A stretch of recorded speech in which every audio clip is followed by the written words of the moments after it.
Hari ini saya nak review ringkas model kereta Azia SE. Grill hadapan warna chrome, body kit dia warna hitam. Lampu menggunakan LED, dekat bawah ada running light. Dekat belakang ada spoiler, skirting warna hitam lah kiri kanan. Kunci menggunakan kunci keyless. Jom kita buka pintu tengok ruang dashboard Azia SE.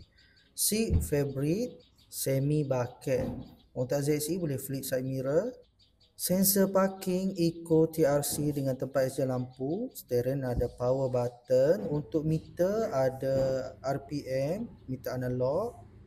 Audio system, radio, USB dengan Bluetooth. Design panel kan Azia SE lebih kurang macam Azia Advance. Yang ni tombol gear dia lah. Kalau nak buka aircon untuk model Azia ni, tekan button kipas, baru buka lah. Kalau nak off boleh tekan off. Kalau nak set memory boleh tekan M1, tekan lama-lama dia akan bunyi. Lepas tu setiap kali buka tekan je M1. Untuk nak guna Bluetooth, cari Bluetooth audio, lepas tu tekan button Bluetooth lama-lama dia akan bunyi pairing lah.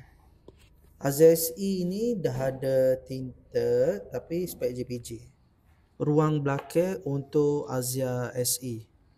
Jom kita tengok ruang bonnet pula. Untuk boot space 265 liter kalau tak silap. Tayar spare ada dekat bawah.